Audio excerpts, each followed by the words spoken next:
Hi అండి, బెండకాయ పులుసు అయితే వండుతున్నాం పొయ్యి మీద. కట్టెల పొయ్యి మీద వండిన టేస్టే వేరు. కట్ చేసిన ఆనియన్స్ వేసాం.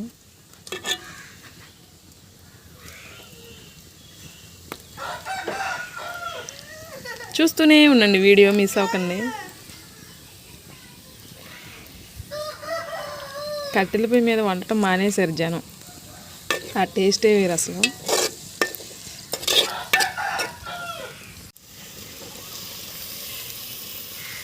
కట్టెల పొయ్యి మీద వండుకుంటే ఎంత మంచిదో ఆరోగ్యానికైనా దేనికైనా.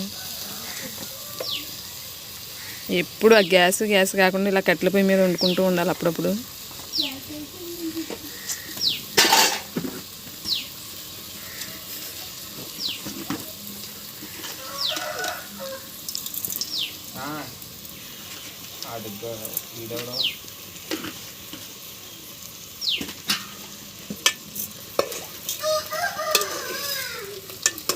చాలా రోజుల తర్వాత కట్టెల పొయ్యి మీద బెండకాయ పులుసు పెడుతున్నాం.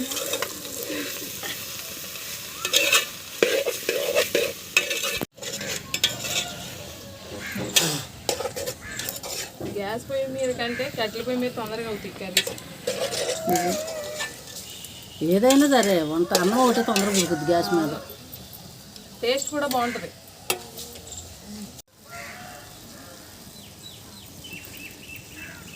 కారం వేసిందమ్మ, వేసిన తర్వాత కొంచెంసేపు మగ్గిన తర్వాత చింతపండు పులుసు పోయాలి.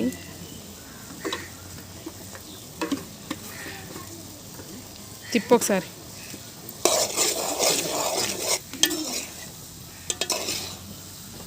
బెండకాయ పులుసు ఎవరికి ఇష్టం? వావ్.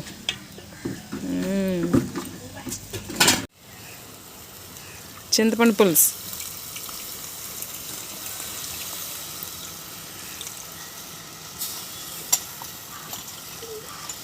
వేసవకాలం ఫ్రైల కంటే పులుసే బెటర్. గ్యాస్ మీద చాలాసేపు పెట్టేదండి. గ్యాస్ మీద చాలాసేపు పెట్టేదంట.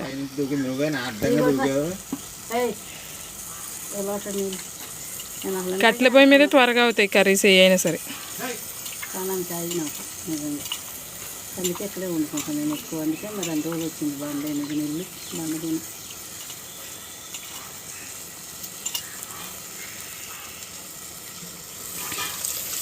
ఇలా పులుసు పోసిన తర్వాత కొంతసేపు మరిగాక తింటే మామూలుగా ఉండదు ఈరోజు కర్రీ బెండకాయ పులుసు. పులుసు అయితే ఉడికిపోయింది, చక్కగా అయిపోయింది. గ్యాస్ మీద అయితే ఇంకా ఎక్కువసేపు పట్టేది, కట్టెల పొయ్యి మీద త్వరగా అయిపోయింది. దీన్ని గిన్నెలోకి ట్రాన్స్ఫర్ చేసుకుందాం.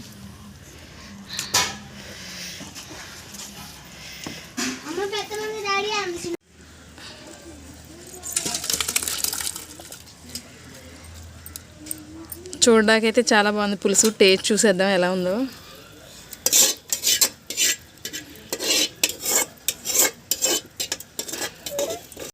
పులుసు అయితే రెడీ అయిపోయింది. ఎప్పుడూ గ్యాస్ మీదే కాకుండా ఇలా కట్టెల పొయ్యి మీద వండుకుంటే ఆరోగ్యానికి కూడా మంచిది.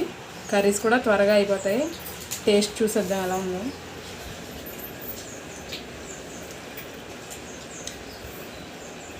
టేస్ట్ అయితే మాత్రం మామూలుగా లేదు. మీరు ఎంతమంది ఇలా కట్టెల పొయ్యి మీద చేసుకుంటారో కామెంట్ పెట్టండి. వీడియో నచ్చితే లైక్ చేయండి, షేర్ చేయండి. తప్పకుండా మా ఛానల్ అయితే సబ్స్క్రైబ్ చేసుకోండి. Thank you for watching. Please support and subscribe. Bye bye.